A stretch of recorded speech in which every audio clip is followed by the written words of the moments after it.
महापुरुषांना आम्ही समजणार, आमचं गाव समजणार नाही, आमचा देश समजणार नाही, आमचं राष्ट्र समजणार नाही. राष्ट्रप्रेम माणसाच्या मनात तेव्हाच निर्माण होते जेव्हा आम्ही या महापुरुषांचा तो या देशाबद्दल स्वातंत्र्याचा लढा समजून घेऊ. ज्या महात्मा ज्योतिबा फुलेंनी, सावित्रीबाई ज्योतिबा फुलेंनी, आज सावित्रीबाई फुलेंचा जो जीव त्या वेळेस गेला, हा कशामुळे गेला? एका बाबारावजी गायकवाड नावाच्या यांचा मुलगा पांडुरंग याला प्लेगची साथ लागली होती. त्यावेळेस प्लेग नावाचा भयंकर मोठा, आज जसा 2-3 वर्षा आधी आपल्या भारतामध्ये कोरोना नावाचा मोठा महारोग आला होता, असा महारोग त्यावेळेस प्लेग नावाचा महारोग आला होता.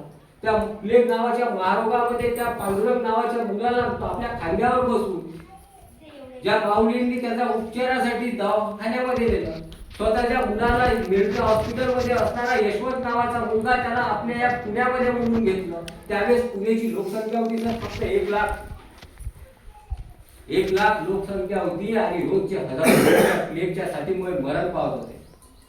आणि अशा भयंकर प्लेगच्या साथीमध्ये कोणी माणूस घराच्या बाहेर नव्हता पडत. प्रत्येकाला स्वतःच्या जीवाची चिंता लागली होती की मी जर समजा या घराच्या बाहेर पडलो आणि प्लेगचा जर संसर्ग मला झाला तर माझाही जीव जाऊ शकतो. पण अशा वेळेस जीवाची पर्वा न करता त्या माऊलीने त्या पांडुरंग नावाच्या लेकराला स्वतःच्या खांद्यावर बसून 10 किलोमीटर अंतरावर त्याच्या उपचारासाठी नेलं. आणि अशा काळात त्या प्लेगच्या साथीचा संसर्ग झाल्यामुळे माऊलीचा त्यावेळेस 31 मार्च 1897ला 10 मार्च 1897ला त्या रोगामुळे मृत्यू झाला.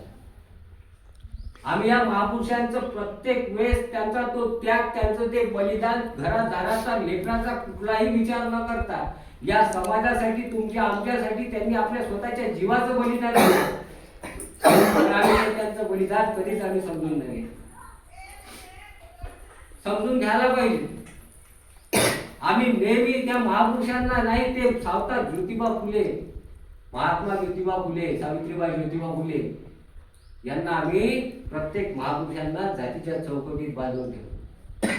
नाही, ते सावित्रीबाई ते माळ्यांची आहे, ते माळी समाजाचे आहे. डॉक्टर बाबासाहेब आंबेडकर हे फक्त महार जातीपुरतेच मर्यादित आहेत, किंवा श्री संत जगनाडे महाराज हे फक्त एका तेली जातीपुरतेच मर्यादित आहे. पण त्यांचं थोडं कार्य लक्षात घेतलं पाहिजे ना आपण. त्यांचं जे कार्य होतं ते फक्त कुठल्या एका जातीपुरतं मर्यादित नव्हतं साहेब. त्यांचं कार्य हे जातीच्या चौकटीत त्यांनी उभं राहून केलं नव्हतं. तर त्यांनी प्रत्येक माणसाने माणसासमोर वागणे, प्रत्येक माणूस हा, जी या भारतातली प्रतिज्ञा म्हणतो आपण की प्रत्येक भारतीय हा माझा बांधव आहे, हा भाव, हा विचार त्यांच्या हृदयात होता.